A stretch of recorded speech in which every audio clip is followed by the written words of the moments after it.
Promessa maravilhosa: ande no Espírito e você jamais vai cumprir os desejos da carne. E a razão pela qual você precisa andar no Espírito está no verso 17.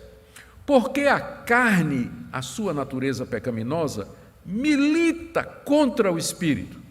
O vocabulário aqui é tirado do campo de guerra. Militar significa você entrar numa guerra, você fazer guerra contra alguma coisa. A carne, a minha natureza pecaminosa, ela está em guerra com as coisas de Deus. Eu sou carnal, inclinado ao mal. Deus me deu o seu Espírito Santo. Só que esse Espírito Santo não é bem-vindo pela minha natureza pecaminosa. Minha natureza pecaminosa se levanta contra a ação do Espírito Santo e sua influência na minha vida. E inicia uma guerra. E, ao mesmo tempo, o Espírito Santo milita contra a carne. Foi para isso que Deus nos deu o Espírito Santo. Isso aqui é a bipolaridade cristã. O cristão é meio que bipolar. Ele é carnal, ele tem a natureza carnal, mas, ao mesmo tempo, ele recebeu de Deus o Espírito Santo. E há uma luta travada no seu coração, que é uma luta diária, uma luta constante. Ele não consegue fazer o bem sem luta e, ao mesmo tempo, não consegue fazer o mal sem a consciência pesada. O seu coração é um campo de batalha onde estes poderes se enfrentam diariamente.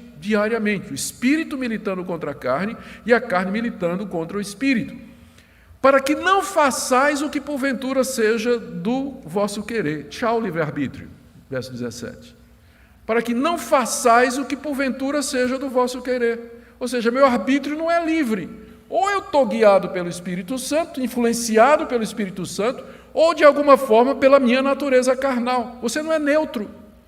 Você não pode decidir assim, simplesmente isento desse combate que está havendo no seu coração. É por isso que você precisa andar no Espírito Santo, porque por você mesmo você não vai vencer essa batalha. Então, o verso 17 é a explicação do verso 16. No verso 16 ele diz: você ande no Espírito para poder vencer a concupiscência da carne. Por que é que eu preciso do Espírito Santo para isso? Porque tem uma guerra e você não faz o que você quer. A sua vontade é fraca, o seu arbítrio é contaminado, a sua decisão é passageira, seu conhecimento é provisório. Se o Espírito de Deus não lhe socorrer, você vai perder essa luta. Então, o nosso arbítrio, fazer o que nós queremos, ele está contaminado, ele está enfraquecido pela carne. E se nós formos depender, então, da nossa decisão, da nossa vontade, do nosso esforço, nós vamos perder toda a escaramuça que nós tivermos com as paixões e os desejos carnais. Por isso, nós precisamos do poder do Espírito Santo, que é exatamente o que Paulo volta a dizer no verso 18. Você não pode fazer o que você quer, né, no final do verso 17, para que não façais o que porventura seja do vosso querer, mas se sois guiados pelo Espírito, que é a mesma coisa de andar no Espírito, se vocês são guiados pelo Espírito Santo, vocês não estão sob a lei. Aí você me pergunta, o que é que tem lei a ver com isso? Lembra o que eu disse no início? Faz parte do vocabulário. Andar na carne ou estar debaixo da lei é a mesma coisa. Estão ligados. A lei e a carne estão ligados. Então, andar na carne e viver debaixo da lei, no vocabulário de Paulo, define a mesma experiência. Se você é guiado pelo Espírito, você não está debaixo da lei, ou seja, você não está debaixo da escravidão dos desejos carnais que são condenados pela lei.